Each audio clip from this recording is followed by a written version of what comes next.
નમસ્કાર.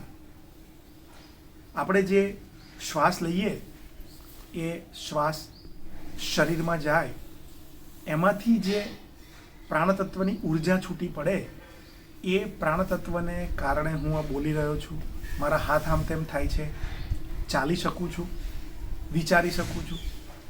એટલે આપણું જે જીવન છે એની મુખ્ય ઉર્જા છે એ પ્રાણતત્વની ઉર્જા. બરોબર સમજો, હવા નહીં.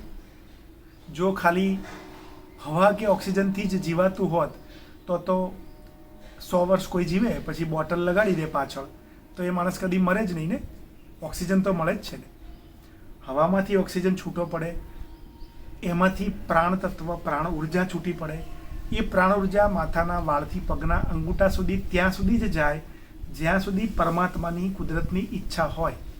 આ એક શ્વાસ મેં લીધો છે, એની ઈચ્છા નહીં હોય તો બહાર બી નહીં કાઢી શકું, પૂરું. એટલે આપણે કાંઈ નથી, આ પણ સમજવું જરૂરી છે.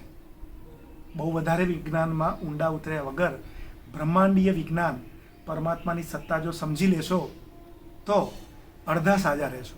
અને આંકડાની દુનિયામાં જો વધારે ઊંડા ઉતર્યા, વિજ્ઞાનમાં વધારે ઊંડા ઉતર્યા, ક્યારેય સાજા નહીં રહો, ડરમાં જ જીવશો. મીઠામાં બહુ ઊંડા ઉતર્યા તો મીઠાથી બીપી વધે છે, ડર્યા સ્વાદ ઓછો થઈ જશે. ગળપણથી ડર્યા તો મરીને જીવશો. બહુ ઊંડા ના ઉતરો. મૂળ વાત, નાભીથી નીચેનું જે શરીર છે એને લોઅર એક્સ્ટ્રીમિટી કહેવામાં આવે છે, પરંતુ ઘણા લોકોને ઊંઘમાં નસ ચડી જાય છે, ઘણા લોકોને પગના તળિયામાં બળતરા થાય છે, પગના તળિયામાં ખાલી ચડે છે, ચાલતી વખતે પગના તળિયા જાડા લાગે, ચંપલ પણ પગમાંથી નીકળી જતું એવું લાગે. આવી અનેક તકલીફો છે. હવે આ બધી તકલીફો તો સવારે 1 કલાક યોગ કે પ્રાણાયામ કરનારા લોકોને હોય છે. આવું કેમ થાય છે? આમાં તકલીફ ક્યાં થાય છે કે જે ટ્રેડિશનલી અનુલોમ વિલોમ કે બીજા પ્રાણાયામ કરવામાં આવે છે એ પ્રાણાયામ કરતી વખતે એ યાદ રહેવું જોઈએ કે શરીરના અમુક ભાગ એવા છે કે જેને જુદો ફાયદો મળવો જોઈએ, અને એને સીધો ફાયદો ત્યારે જ મળે કે એનો અલગ પ્રાણાયામ થાય મેડિકલી. એટલે આ એબ્ડોમિનલ બ્રીધિંગ લોઅર એક્સ્ટ્રીમિટી માટે હું તમને બતાવું છું, નાભીથી નીચેના શરીર માટે. આ રીતે પેટ પર હાથ મૂકી દેવાનો. શ્વાસ લઈએ એટલે પેટ નામનો ફુગ્ગો ફૂલે. તમે આને બેઠા બેઠા કરી શકો છો, સૂતા પણ કરી શકો છો. જે લોકો પથારીવશ છે કે કમરનો દુખાવો છે ને આનાથી બેઠા તકલીફ પડે તો સૂતા કરજો. પેટ નામનો ફુગ્ગો શ્વાસ ભરવાથી ફૂલે છે. શ્વાસ કાઢો,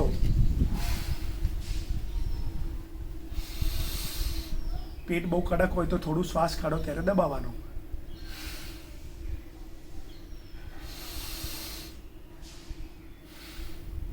આવું 5 વાર કરો, 2-3 મિનિટ જવા દો અને ફરી 5 વાર કરો. સવારે 5+5 અને સાંજે 5 વાર કરો અને 2-3 મિનિટ પછી ફરી 5 વાર કરો. હવે ધારો કે તમે સવારે 5 વાર કર્યું આજે જ અને તમને તકલીફ પડી, માથું ભારે થઈ ગયું ને જલ્દી સરખું ન થયું તો ખાલી 5 જ રાખો. સાંજે પણ 5 જ કરજો. 2-3 દિવસ પછી તમે 5 અને ફરી 5 એવું કરો. એટલે 5+5 10 સવારે ને 10 સાંજે. વિથ ધ ટાઈમ દરરોજ સવારે તમે આવા જે 5-5ના કાઉન્ટ કરો છો એમાં એક શ્વાસ વધારતા જાઓ. એટલે સમજો કે તમે 2-3 દિવસે એક શ્વાસ વધાર્યો તો 6 શ્વાસ આ રીતે લીધાને કાઢ્યા. 2-3 મિનિટ પછી ફરી આવા 6 શ્વાસ લીધાને કાઢ્યા. આવું સાંજે પણ કરવાનું. 1 મહિના કે 2 મહિનાની અંદર તમે સળંગ 15 શ્વાસ કરો છો.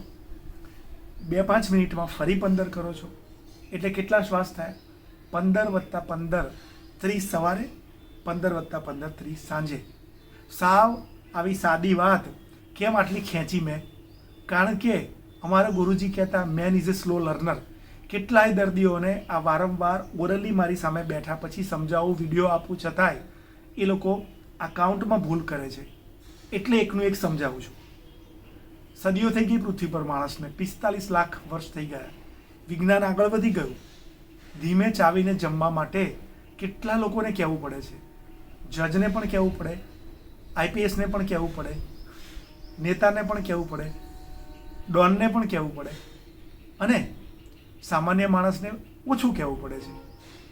મજૂર વર્ગ આવે તો મજૂરમાં કે અમુક ઘણા માણસો જે કોઠા સૂઝથી જીવતા હોય એમાંથી ઘણા નિરાતે જમતા હોય છે. 6 મહિના લાગ્યા હતા મને ધીમે પહોંચતા, અને હજુ બી ક્યારેક ઝડપ થઈ જાય છે. એટલે કહું છું main is a slow learner. મૂળ આ પ્રાણાયામ કરવાથી જે લોકોને નસ ચડી જાય છે ઊંઘમાં એને પણ ફાયદો છે, પગમાં ખાલી ચડી જાય છે એમાં પણ ફાયદો છે, સાયટિકાની જે તકલીફ છે રાંઝણ એમાં પણ ફાયદો છે.